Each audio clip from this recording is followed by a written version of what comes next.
Next station Mumbai Chhatrapati Shivaji Maharaj terminus.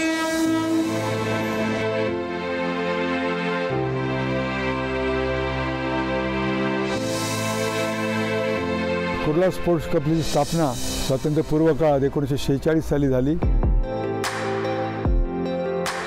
65 वर्षापूर्वी ही बाळकृष्ण बापट ढाल स्पर्धा आपण बाळकृष्ण बापट यांच्या स्मरणार्थ चालू केली।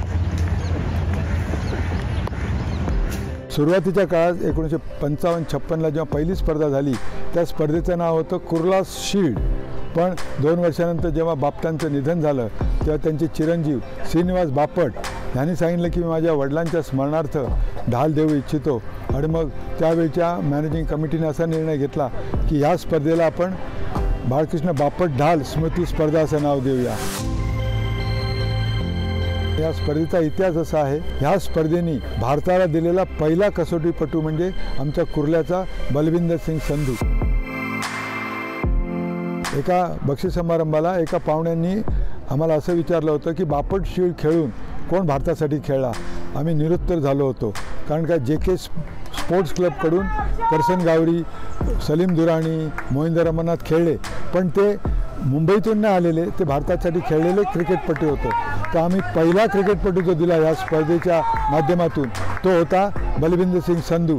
मग साखळीच तयार झाली, चंद्रकांत पंडित, लालू राजपूत, सुरू नायक आणि आता शेवटचा म्हणजे भारताचा कर्णधार रोहित शर्मा हा पहिल्याडेचा कर्णधार होता आणि तो शालकरी वयामध्ये ह्या स्पर्धेतून चमकलेला आहे। ह्या स्पर्धेने सगळीच 3 पाहिली। 50 ओव्हरच्या 2 इनिंगचा पहिला सामना असायचा, त्यानंतर तो 45 ओव्हरचा झाला। आता T20 फॉर्मॅटमध्ये ही स्पर्धा होते आणि 2 वर्ष कोविडच्या अगोदर ही स्पर्धा कांगालिक फॉर्मॅटमध्ये सुद्धा झालेली आहे। तर अशा ह्या 65 वर्षाचा इतिहास आहे। MCAची मान्यताप्राप्त आणि कुर्ला स्पोर्ट्स क्लब आयोजित 65व्या कुर्ला बापट शील्ड असते। हे एरिया रेस्ट्रिक्टेड टुर्नामेंट आहे।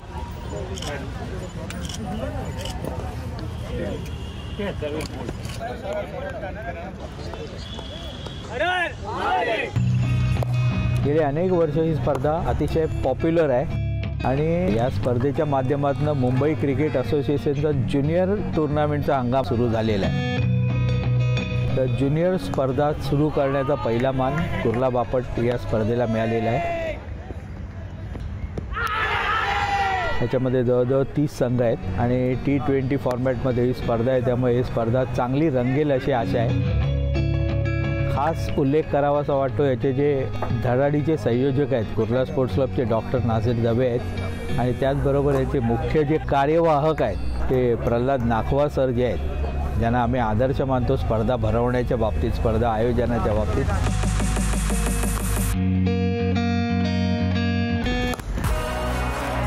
आणि एवढी जुनी टुर्नामेंट जोपासणं हे खूपच कौतुकास्पद आहे आणि ही एरिया टुर्नामेंट असल्यामुळे कुर्ला जे तिकडचे जे संघ आहेत त्यांच्याकरता ही स्पर्धा असते। A आणि B डिव्हिजन सोडून जे इतर संघ आहेत ते या टुर्नामेंटमध्ये खेळतात आणि त्या मुलांना चान्स मिळतो या टुर्नामेंट खेळायचा, म्हणूनच या टुर्नामेंटला चांगलं महत्त्व आहे।